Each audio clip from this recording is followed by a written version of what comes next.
గురు బ్రహ్మ గురు విష్ణు గురుదేవో మహేశ్వర గురు సాక్షాత్ పరబ్రహ్మ తస్మై శ్రీ గురవే నమః. అందరికీ నమస్కారం. నిన్న 6వ తరగతి పాఠం అమ్మఒడిలోని గేయాన్ని, బాడిగ నరసింహారావు గారి గురించి, ఆ పాఠ్యభాగ ఉద్దేశం గురించి తెలుసుకున్నాం కదా. ఈరోజు అమ్మఒడి పాఠంలో ఉన్నటువంటి వ్యాకరణాంశాల గురించి తెలుసుకుందాం. అమ్మఒడి చదువుల బడి, మా అమ్మఒడి నాకొక గుడి. మా అమ్మ చూపును ఒరవడి, దైవమ్ము కంటెను త్వరపడి. అమ్మ చెప్పిన శుద్ధులు, అనిశమ్ము ఒప్పిన బుద్ధులు. అమ్మ పెదవుల హాసము, నిత్యమ్ము మాకు వికాసము. అమ్మ మంజుల భాషణం, శ్రావ్యమ్ము వీణుల భూషణం. ఇది ఈ పాఠంలో ఉన్నటువంటి మొదటి చరణం. ఈ చరణంలో ఉన్నటువంటి కఠిన పదాలకు అర్థాలను తెలుసుకుందాం. అమ్మ, అమ్మ అనే పదానికి అర్థం మాత, జనని. గుడి, కోవెల. ఒరవడి, వేగము. శుద్ధులు అంటే మంచి మాటలు. పెదవులు, ఓష్టము. ఓష్టములు. ఇక్కడ పెదవులు అని బహువచనం ఉంది, ఓష్టము అని ఏకవచనం ఉంది, ఓష్టములు. వికాసము, ప్రకాశము, తెలివి. భాషణం, ఈ భాషణం అనే పదానికి అర్థాలు పలుకు, పానలు, ఫణితి. వీణులు, చెవులు. భూషణం, అలంకారం. ఇవి ఈ చరణంలో ఉన్నటువంటి కఠిన పదాలకు అర్థాలు. ఇప్పుడు రెండవ చరణాన్ని చూద్దాం. అమ్మ హృది అనురాగము, దివ్యము భవ్యము యోగము. అమ్మ చల్లని కరములు, దానమ్మునకు ఆకరములు. అమ్మ చరణ తలమ్ములు, క్షేమమ్ము పండును పొలమ్ములు. అమ్మ కన్నుల కాంతులు, లోకమ్మునకు సుఖశాంతులు. అమ్మయే నా సర్వము, ధైర్యము బలము గర్వము. ఇది ఈ పాఠంలో ఉన్నటువంటి రెండవ చరణం. ఈ రెండవ చరణంలో ఉన్నటువంటి కఠిన పదాలకు అర్థాలు తెలుసుకుందాం. లేకుండా కేవలం పదాలకు అర్థాలు మాత్రమే రాసి చెప్పచ్చు. కానీ ఈ చరణంలో ఉన్న పదాలు మీరు పక్కన ఉంచితే సరిచూసుకుంటారనే ఉద్దేశంతో ఇలా రూపొందించడం జరిగింది. అనురాగం. అనురాగం అనే పదానికి అర్థం ఏమిటి? అనురక్తి, ప్రేమ, కూర్మి. భవ్యము, శుభమైనది, యోగ్యమైనది. యోగము అనే పదానికి అర్థము వైనము, వైపు. కరములు. కరములు అనే పదానికి అర్థం ఏమిటి? చేతులు. చరణములు. చరణములు అనే పదానికి అర్థం పాదములు లేకపోతే కిరణములు. పద్యపాదము అని కూడా అర్థాలు వస్తాయి. కన్నులు, నేత్రాలు, నయనములు. కాంతి, వెలుతురు, వెలుగు, శుభ, శోభ, శ్రీ. ఈ కాంతి అనే పదానికి ఉన్నటువంటి అర్థాలు. సర్వము. సర్వము అనే పదానికి అర్థాలు సమస్తము, పుణ్యము, పుష్కరము. ఇవి అమ్మఒడి పాఠంలో ఉన్నటువంటి ఈ గేయంలో ఉన్న కఠిన పదాలకు అర్థాలు. కఠిన పదాలకు అర్థాలు తెలుసుకున్నాం కదా. ఇప్పుడు పాఠం ఆధారంగా కింది వాక్యాలను జతపరచండి. పాఠం ఆధారంగా కింది వాక్యాలను జతపరచండి. గేయంలో మనకు వాక్యాలు ఇచ్చాడు. ఆ వాక్యాలు ఇక్కడ సగం వాక్యం ఒక చోట ఇచ్చి సగం వాక్యం ఇంకో చోట పై కిందికి కింది పైకి మార్చి ఇచ్చాడు. వాటిని సరిచేస్తే గేయంలో ఉన్నటువంటి వాక్యం ఇక్కడ వస్తుంది. అదేందో ఇప్పుడు చూద్దాం. అమ్మ చెప్పిన మంచి మాటలు ఒక వాక్యం, నిరంతరం తెలివినిస్తుంది. అమ్మ పెదవులపై చిరునవ్వు, అమ్మ చల్లని చేతులు. దాన ధర్మాలకు నిలయాలు, ఎల్లప్పుడూ ఉపకరించే తెలివితేటలు. ఇవి మనకు పొంతన లేకుండా ఇచ్చారు. వాటిని మనం సరిచేసి రాద్దాం. పాఠ్య పుస్తకంలో గేయంలో ఏ ఏ చరణాలు ఇక్కడ ఉన్నాయో చూద్దాం. అమ్మ చెప్పిన శుద్ధులు, అనిశమ్ము ఒప్పిన బుద్ధులు. అమ్మ పెదవుల హాసము, నిత్యమ్ము మాకు వికాసము. అమ్మ చల్లని కరములు, దానమ్ములకు ఆకరములు. ఇవి పాఠంలో ఉన్నటువంటి చరణాలు. ఇక్కడ అవి మార్చిచ్చారని చెప్పాం కదా, వాటిని సరిచేసి రాద్దాం. మొదటిది, అమ్మ చెప్పే మంచి మాటలు, దానికి సరైనది ఎల్లప్పుడూ ఉపకరించే తెలివితేటలు. అంటే అమ్మ చెప్పే మాటలు ఎల్లప్పుడూ ఉపకరించే తెలివితేటలు, ఇది సరైనది. ఇప్పుడు దీనికి సమాధానం ఈ అమ్మ పెదవులపై చిరునవ్వు నిరంతరం తెలివినిస్తుంది. దీనికి సమాధానం ఏది? ఆ. దాన ధర్మాలకు నిలయాలేది? ఇంకా మిగిలింది ఏముంది? అమ్మ చల్లని చేతులు. దాన ధర్మాలకు నిలయాలు ఏది? అమ్మ చల్లని చేతులు. దీనికి సమాధానం ఆ. వాక్యాలను జతపరిచేటువంటి విధానం.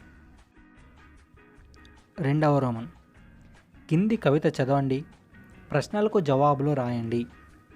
కవిత. నాన్నంటే సముద్రమంత గంభీర్యం, కొండంత ధైర్యం, నా పాలిట కల్పవృక్షం. ఇది నాన్న గురించి ఇచ్చినటువంటి 4 పాదాల కవిత. పక్కనే కొన్ని ప్రశ్నలు కూడా ఇచ్చారు. వాటికి ఈ కవిత ఆధారంగా సమాధానాలు రాయాలి. మొదటి ప్రశ్న, కొండంత ధైర్యం ఇచ్చేది ఎవరు? మన ఇంట్లో కొండంత ధైర్యం, మనకు ధైర్యం ఇచ్చేది ఎవరు? తండ్రి.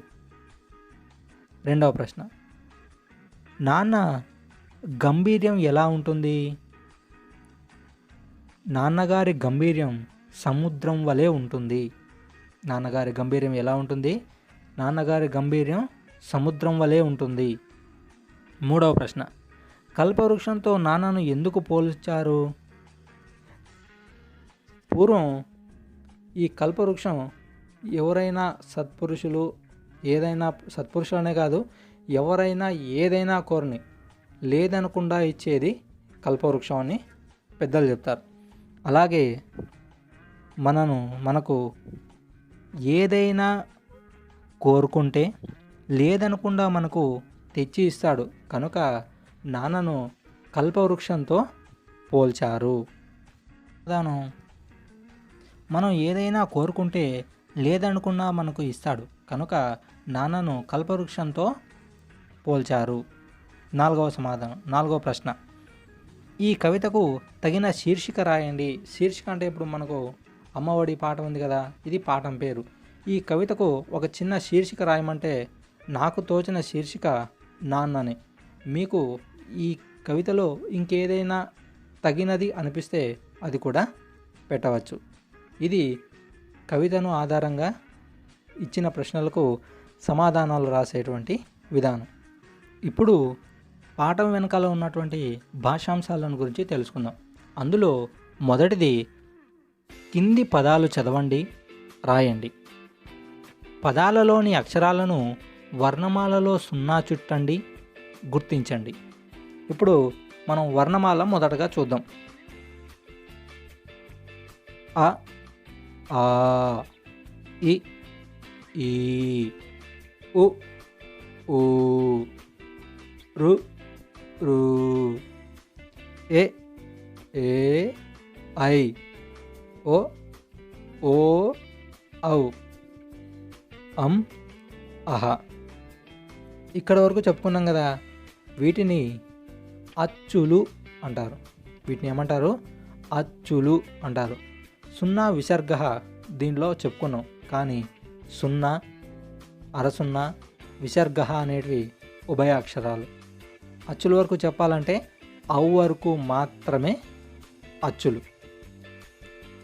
క, ఖ, గ, ఘ, జ్ఞ, చ, ఛ, జ, ఝ, ఇణి, ట, ఠ, డ, ఢ, న, త, థ, ద, ధ, న, ప, ఫ, బ, భ, మ, య, ర, ల, వ, శ, ష, స, హ, ళ, క్ష, బండిర. ఇవన్నీ కూడా హల్లులు. ఇవన్నీ కూడా హల్లులుగా చెప్తారు. అచ్చులు, హల్లులు మొత్తం కలిస్తే తెలుగులో ఉన్నటువంటి వర్ణమాల. ఈ వర్ణమాల ఆధారంగా పక్కన కొన్ని పదాలు ఇచ్చాడు. ఆ పదాలకు ఈ వర్ణమాలలో ఏ ఏ వర్ణాలు ఉన్నాయో వాటి దగ్గర సున్నా చుట్టాలి. ఇప్పుడు పదాలు చూద్దాం. ఆశ, 2 కళ, 3 ఈక, 4 ఓడ, 5 ఉమ, 6 ఎర, 7 ఐర, 8 ఊయల, 9 ఘనత, 10 సహజ, 11 ఔషధం, 12 అచట. ఇవి మనకిచ్చినటువంటి పదాలు. ఈ పదాలు వర్ణమాలలో ఏ అక్షరాలతో కలిసి ఏర్పడ్డాయో ఆ అక్షరాలను ఇప్పుడు మనం సున్నా చుట్టి తెలుసుకుందాం. ఈ వర్ణమాలలో మొదటి పదం చూడండి, ఆశ. అచ్చుల్లో ఉన్నటువంటి ఆ, హల్లుల్లో ఉన్నటువంటి స, ఈ రెండిటికి మనం సున్నా చుట్టడం జరిగింది. ఈ రెండు, ఒక అచ్చు ఒక హల్లు, ఈ రెండు కలిసి ఆశ అనేటువంటి పదం ఏర్పడింది. రెండవ పదం కళ. క, హల్లుల్లో మొదటి అక్షరమైన క, హల్లుల్లో చివరి నుంచి మూడో అక్షరమైన అళ, ఈ రెండూ కలిసి కళ అనేటువంటి పదం ఏర్పడింది. మూడవ పదం ఈక. అచ్చుల్లో ఈ, హల్లుల్లో క, ఈ రెండిటికి సున్నా చుట్టం చూడండి. ఈ రెండు అక్షరాలు కలిసి ఈక అనేటువంటి పదం ఏర్పడింది. నాలుగవ పదం ఓడ. అచ్చుల్లో ఓ, హల్లుల్లో డ, ఈ రెండు అక్షరాలు కలిపి ఓడ అనేటువంటి పదం ఏర్పడింది. ఐదవ పదం ఉమ. అచ్చుల్లో ఉ, హల్లుల్లో మ, ఈ రెండు అక్షరాలు కలిపి ఉమ అనేటువంటి పదం ఏర్పడింది. ఆరవ పదం ఎర. అచ్చుల్లో ఏ, హల్లుల్లో ర, ఈ రెండు అక్షరాలు కలిపి ఎర అనేటువంటి పదం ఏర్పడింది. ఏడవ పదం ఐర. అచ్చుల్లో ఏ, ఐలోని ఐ, హల్లుల్లో ఉన్నటువంటి యా, రా, రా అనేటువంటి పదం, రా అనేటువంటి అక్షరం, ఐ అనేటువంటి అక్షరం రెండూ కలిసి ఐరా అనేటువంటి పదం ఏర్పడింది. ఎనిమిదవ పదం ఊయల. ఎనిమిదవ పదం ఏది? ఊయల. అచ్చుల్లో ఊ, హల్లుల్లో యా, మళ్ళీ లా, దీర్ఘం లేదు, లా, ఈ మూడు అక్షరాలు కలిపి ఊయల అనేటువంటి పదం ఏర్పడింది. ఘనత. ఊయల దగ్గర నుంచి మూడు అక్షరాలు కలిపి ఒక పదంగా ఏర్పడ్డాయి. ఘనత. ఇవన్నీ కూడా మనకు హల్లులే కలిసి పదంగా ఏర్పడింది. దీంట్లో ఒక అచ్చు కూడా లేదు. ఘ, నా ట కవర్గంలోని ఘ టవర్గంలోని త నా ఈ మూడు కలిపి ఘనత అనేటువంటి పదం ఏర్పడింది. 10వ పదం సహజ. 10వ పదం ఏది? సహజ. ఇవి కూడా హల్లులో కలిసి ఒక పదంగా ఏర్పడ్డాయి. స హ జ ఇవన్నీ కూడా ఈ 3 అక్షరాలు కూడా హల్లులే. 11వ అక్షరం ఔషధం. ఇది అచ్చుల్లో ఔ, ఊష్మాల్లో ష, తవర్గంలో ద, ఉభయాక్షరాల్లో ఉన్నటువంటి సున్నా. ఈ 3 కలిపి ఔషధంగా ఏర్పడ్డాయి. మీరు ఇక్కడ గమనించవలసింది ఏమంటే అం, అహ అనేవి అచ్చులు కాదు, సున్నా విసర్గ అచ్చులతో కలిసి అం అహ అయిన. అంతేగాని ఇప్పుడు అంలో ఉన్నటువంటి సున్నా ధా పక్కన చేరి ధమ్గా ఏర్పడింది. ఇప్పుడు సున్నా ఔ ష దమ్ ద సున్నా ఈ 4 కలిపి ఒక పదంగా ఏర్పడ్డాయి. కానీ 4 అని ఎందుకన్నానంటే సున్నా మనకు ఏ అక్షరంతో చేరితే ఆ అక్షరం అంతా కలిపి ఒకే అక్షరమే. కానీ విడివిడిగా తీసుకున్నప్పుడు సున్నా కూడా ఒక అక్షరం అని మీరు అనుకుంటారు.